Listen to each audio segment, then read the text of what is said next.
my chest. I know somebody's listening. This might be the last time I get to say this, but all I see is the vision. Good evening, everyone. Welcome back once again to the Vicious Rats. And of course, I am your host, your YouTube messiah of an imitator, never duplicated superstar Tim Vision. We're gonna go over Raw this week. It was in Providence, Rhode Island, but well, before we do, we're gonna switch gears, talk about last week via the SmackDown Rewind and the big highlights from last week's SmackDown. Charlotte Flair started out the show coming out with the whole "I'm here, worship me" type kind of bit and attitude. And then Sasha came out looking like she only could, and I'm pretty sure I'm gonna get a brain duster for that. Moving forward, Sasha came out and insisted she deserves a title shot. Charlotte just looked at her, kind of scoffed her off like, seriously, I've kicked your ass so many times, I don't even have a fucking t-shirt. I have an entire wing in my house dedicated to it. This is supposed to be a new era. There's supposed to be therefore new challengers, so go off. Out comes Shotzi then she says, "You want new challengers? I'm here." So now we got Charlotte Flair versus Shotzi and Shotzi Blackheart. And well, 5 years ago, I never thought I would have ever said that. Wrestling is really cool like that. Charlotte Flair versus Shotzi. This was a good match. Sasha was ringside for whatever reason, emotional support, I guess. Ugh. Charlotte got the win. Shotzi was pissed off because at some point Sasha wound up doing some kind of a distraction. Shotzi then proceeded to go and beat the living shit out of Sasha Banks over it, which people are saying, she's a heel now for it. Can you really say she's a heel for beating up Sasha? I mean, come on now. Sasha Banks has put out a lot of shit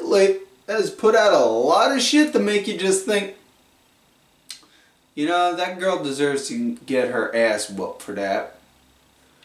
You know, I'm just saying, because, you know, some folks should be smart enough to know when to wear a mask. And with that said, before this gets political, moving forward, other big highlights, Adam Pearce wound up having a video package talking about emphasizing on how, even though while Brock Lesnar is indefinitely suspended because of the attack on a WWE official, Brock Lesnar now shall be fined $1 million. Which, given it's Brock Lesnar, I'm pretty sure that's just like a drop in a bucket for him. I mean, the guy's... yeah. Other big highlights, Drew McIntyre did an open challenge. Mustafa Ali answered. They had a match. Drew won. Mustafa lost. Afterwards, he got on the mic, said, "You know, I've come out here and I bust my ass, but you all boo and jeer me, all because of the fact that my name's Mustafa Ali." And crowd got even louder with the boos. I saw some people get mad on the Twitter saying, "Oh, please don't make this a racism story, this, that, and the other, blah, blah, blah." I get that. However, this could be the chance to do what they were trying to get with Muhammad Hassan.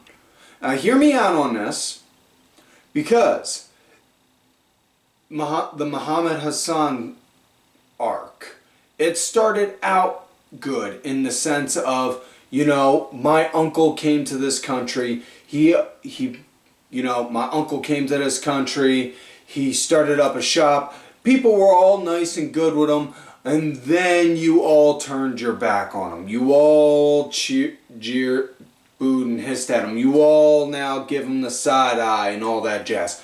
And Ali is coming at it very much so in that same kind of way, I see. I am hoping that it's going to turn out something like that, and I'm hoping that we get a good payoff for it. With that said, I'm also very much so optimist. I can be very much so overly optimistic on a lot of things. Yeah. That said, other big highlights. King Woods officially knighted Kofi to make him Sir Kofi. And before anyone wants to go and say, oh, this is such blah blah blah idiotic bullshit, dude, Booker T ran with the King Booker bit and had a royal court. Okay? So don't give me no shit about the whole king and knight and all that jazz. Usos came out, said, whoa, whoa, whoa, whoa, whoa, whoa, whoa, whoa, whoa, whoa, whoa. And pretty much was saying, man, shit has changed since y'all been here. We at the top of the food chain now. And then proceeded back and forth squabbling, brawl, then it led to a tag match later on in the night that the New Day won. And you know the Tribal Chief ain't gonna be all that happy on that come Friday. Yeah. Also, other big highlights, Nakamura and Rick Boogs lost lost a tag team street fight to Corbin and Riddick Moss. As well as Naomi had a match with Shayna Baszler, which Shayna won. And honestly, I am so much more thankful that Naomi is in a storyline like this as opposed to just a generic, I want a title shot kind of story. So, now with that said, that's all the highlights from last week. So let's get into this week's show. Raw, it starts off with a match, Bianca Belair versus Becky Lynch, and I'm going to just say it right now, I phrased that a hell of a lot better than the WWE on Fox guy, than the WWE on Fox Twitter handle, because I couldn't help but just fucking, like, facepalm at the stupidity of the way they worded that. Lynch, Belair, tonight, and all I could think is, what the fuck? Who worded? What crazy Hulk Hogan, Lars Sullivan, Sean Hannity kind of crazy motherfucker worded that shit? Like, what the fuck?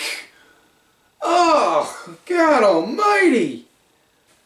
Yeah, that dude deserved to get punched in the head like a cheap hooker. Now, with that said, moving forward, Bianca Belair versus Becky Lynch. See on how important wording it is, people? It's not just what you say, it's how you say it. Tone and tenor are just as important as the words themselves.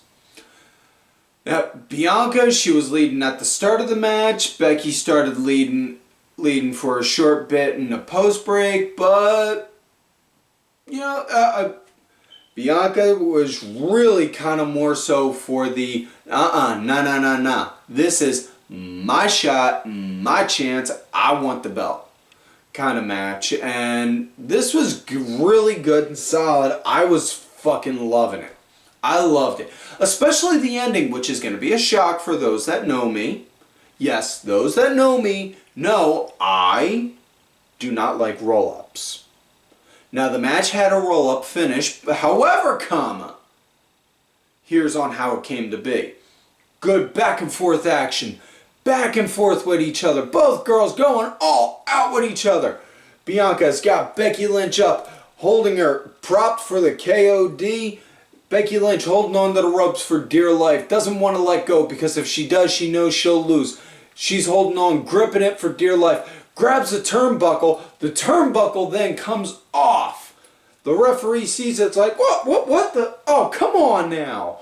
And then Becky gets off, throws Bianca into the corner. Her face, boom, hits the exposed corner. And then goes and does a quick roll-up with a handful of tights to boot. 1, 2, 3. So there was solid back and forth action, which means it wasn't a 99% ass whooping and then roll-up win kind of shitty finish. No, this had a legitimate way. It was actually logical. So this roll-up made sense. So I'm not mad at it. Which, I'm looking around. I'm looking now. No, I don't see 4 guys on horses anywhere riding around up there. So I'm pretty sure this isn't the sign of the end times now. So with that said, next matchup we got was Rey Mysterio going against Austin Theory, and I know a lot of people are all up in arms because Austin Theory, you know, saying he's stealing Tyler Bates' gimmick. In a way I kind of see it, but in a way I also kind of see it as a little different but at the same time though, you also got to remember, everyone steals everyone. There's no real original gimmick anymore. Everyone has had a little bit of someone's at some point or another. You know? But yeah. As far as the match went, Theory, he was hitting Rey good with a lot of good power, with the power game, man. And probably the one thing that made me look and was like, ooh, damn, was he had him in a modified torture rack where instead of having him on his waist like Lex Luger did, nah. He had his back against him and he was bending him this way and then just boom, dropped to his knees and dropped him, and he was looking at Dominik the whole time who was ringside. It's like, hey, yeah, I just beat your daddy. I'm beating up your daddy right in front of you, boy. Kind of look on his face. And say what you want about Theory. Yes. You say what you want. And this goes to the argument of what I was saying before. Separating the man from the character. Now, is he a shit?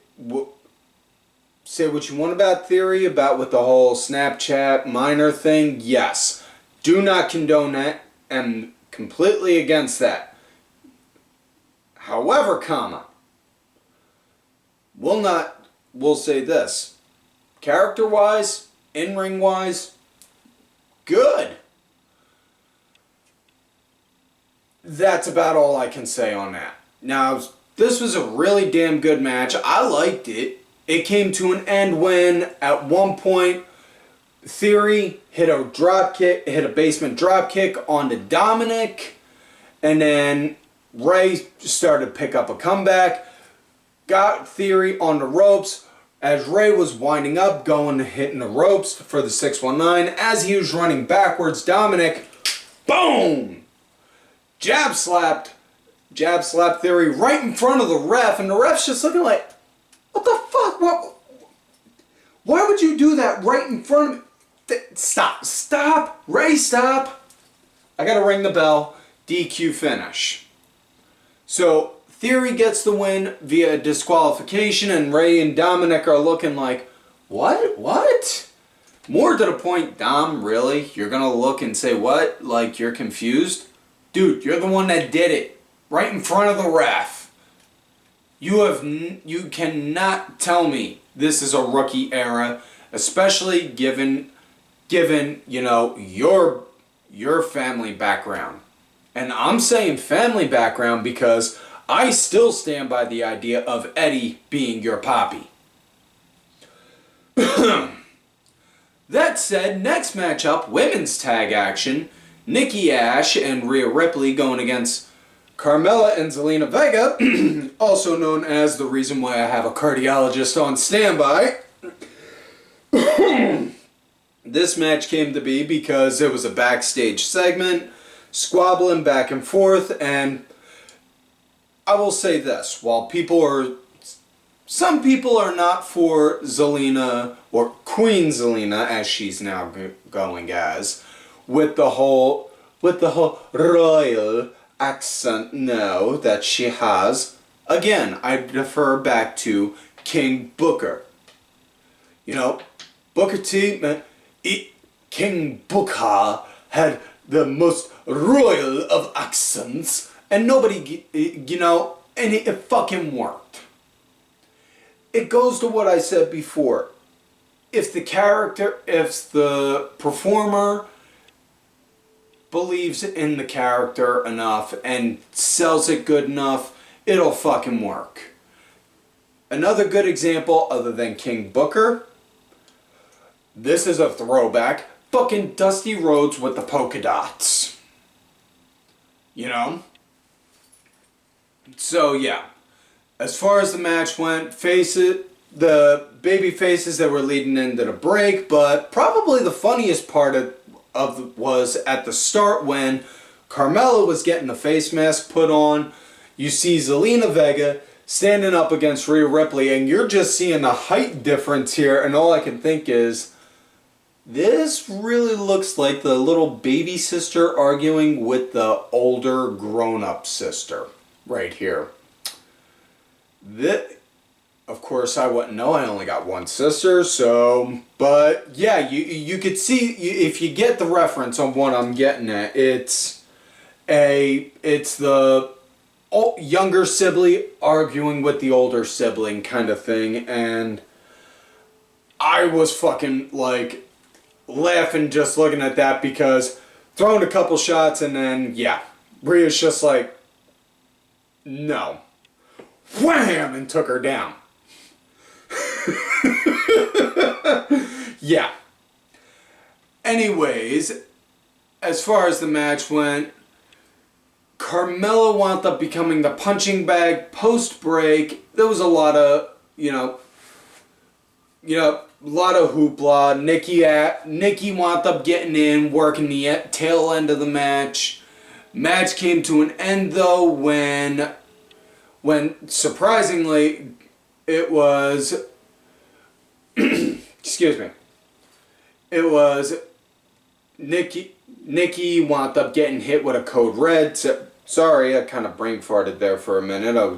Again, Carmella, Zelina Vega needed the heart pills.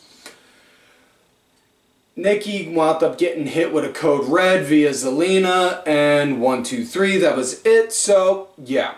And I will say this also. A lot of people were saying, oh, Zelina deserves better. She shouldn't get this, that, and the other, blah, blah, blah. Here's the thing. And again, I made this reference before. I've made these points before.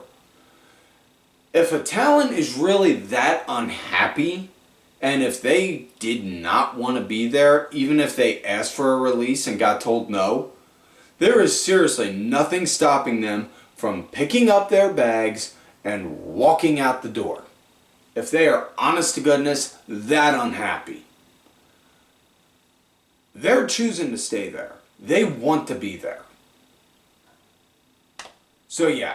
Next matchup we got Finn versus Chad Gable, which honestly, whoa. At the start was amazing killer mat counter for counter move set. Like, holy fucking shit. I'm pretty sure Dave Meltzer got a raging boner from seeing that. But man, this was a damn good match. I liked it. Gable was leading the pace in it. It was really fucking good. I liked it.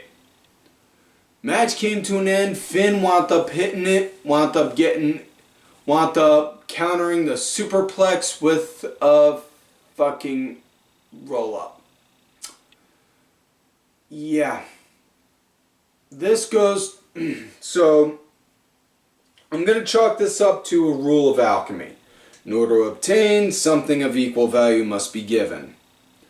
So while we got to roll up with a good finish, in order to get that, we had to get a roll up with a shitty fucking finish. God!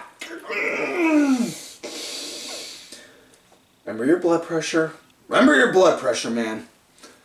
As I say that after ogling over the women's match. Yeah.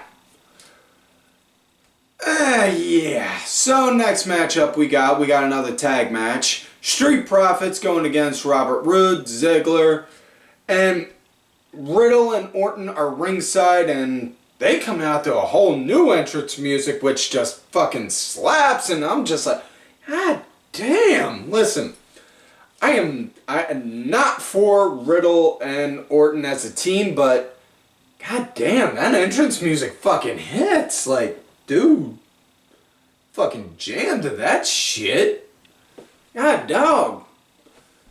Yeah. Now, as far as the matches went, as far as this match went, you know, the Profits, they were leading right up into the break. Roode and Ziggler, they were leading post-break with Dawkins as the punching bag this time, which, honestly, I was a bit surprised on because I seriously, you know, normally you see Ford as the punching bag, not Dawkins, but, you know, I'm all for different. I'm all for changing it up, you know. Don't just say, you know, don't just always do 1, 2, 3, 1, 2, 3, 1, 2, 3. Sometimes do 1, 2, 3, 3, 2, 1, 1, 2, 3, 1, 2, 3, 3, 2, 1. You get what I fucking mean. Change it up every now and then, god damn it. It was a decent enough match. The only thing I could honestly say that was kind of annoying was Riddle on commentary. It was just like, ugh. I don't smoke, I don't touch weed, but I swear to God, there could be anyone, literally anyone, could be better to represent the stoner community than fucking Riddle. Hell, if they could make somebody as... If WWE could make a fucking Shaggy from Scooby-Doo character, that would be a better representation for the stoner community. Now, as far as on how the match came to an end, Omos came out and was starting to walk down. Profits, they were like, what the hell? What are you doing out here, boy? They got distracted. And then Ziggler wound up hitting a super kick to Ford. That's right, it was. My bad. Or not Ford, to Dawkins, and then, yeah. Got the 1, 2, 3 afterwards. Then Riddle went out to go say something to Omos. Got his ass whooped. And Randy, he got up, yanked his headset off, undid his hoodie, looking like he was about ready to brawl. And then we got hit with a replay from last week's match with Damian Priest. So that just happened, which was awkward. And now we have the next match, Damian Priest versus T-Bar, in a no DQ match. No disqualification match. This, good brawl at the start. T-Bar was leading in their break. Priest was leading post-break for a bit, but man, probably one of the cooler parts was, and I kind of chuckled because I kind of thought of an old JR reference right there, was when Priest was wrapped up in the ropes and then T-Bar was cracking him with the Singapore cane. All I could think was, by God, he's hitting him like a government mule. Beating him like a government mule. So, yeah. Unrelated note, pulling for good old JR with the newly announced skin cancer diagnosis. Pulling for you, man.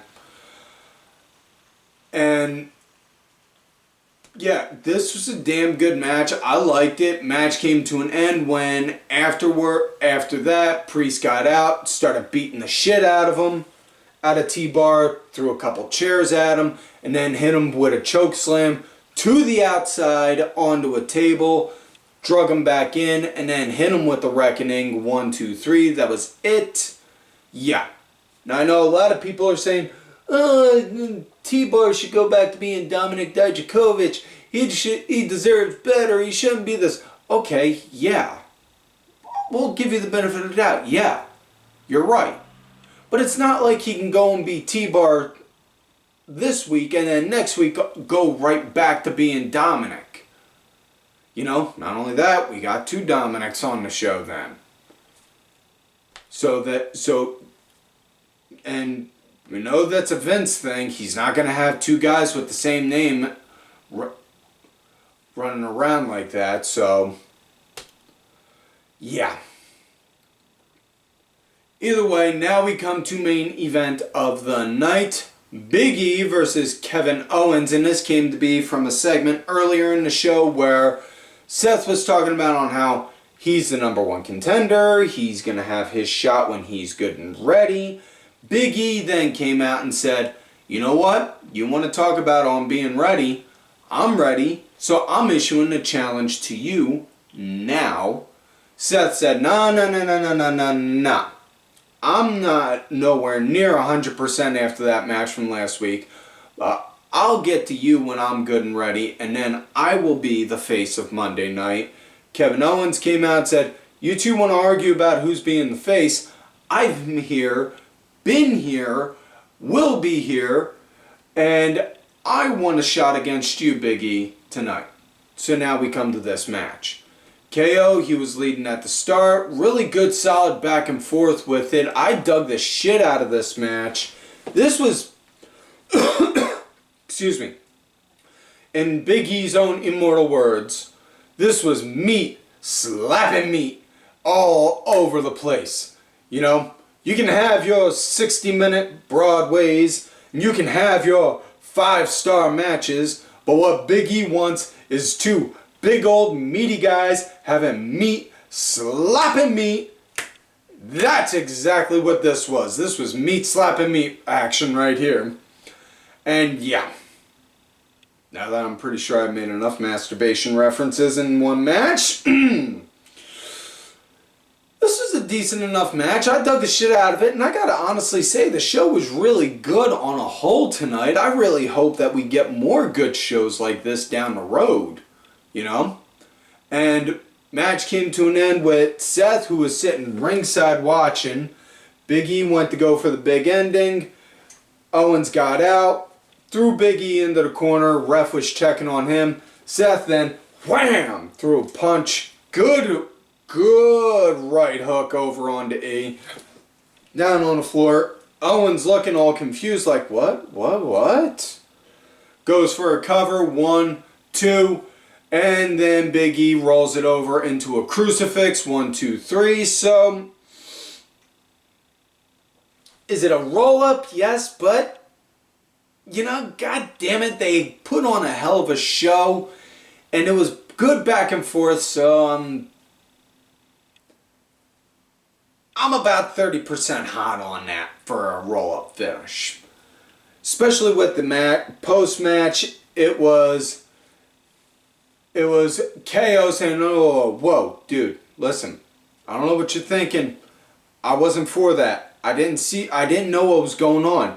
You know, I got my ass whooped. You know, we were whooping each other's ass. You know, my head I couldn't see straight. I still can't see straight right now. And then Owens issued a challenge to Seth for a match next week and was going to E. Hey, listen, man, we square? We square? Square? Alright, shook hands, and then Big E scooped him up, boom, popped him with a big ending. So the show ends with Big E standing strong. So, which I can't really argue on. So that's it for this week's show, folks. So make sure y'all like the show, like the video, go back, look back. Damn it, botch! Almost made the whole show without a botch. Like the video, subscribe to the channel, go back, watch some of the other episodes when you can. Look for me on the Twitter at TimVicious. Also, thank you to my executive producer, Ollie Ray Ben, who did provide the music for this week's show. Make sure y'all check it out. It's on iTunes, Spotify, SoundCloud, YouTube, and all that good shit. Details are down below. Also, thank you to contributor of the show, LFC Lingerie Fighting Championship. They're a little bit of wrestling, a little bit of MMA, and a whole lot of attractive women and a little bit of nothing. Also, folks, don't forget to follow these cool ass cats right on the Twitter. Kenny Killer, GSB_IV. Diabolica RA, Sergeant Curry Pants and Duds in your face. And folks, like I always tell y'all, you love me great, you hate me. Fuck yes.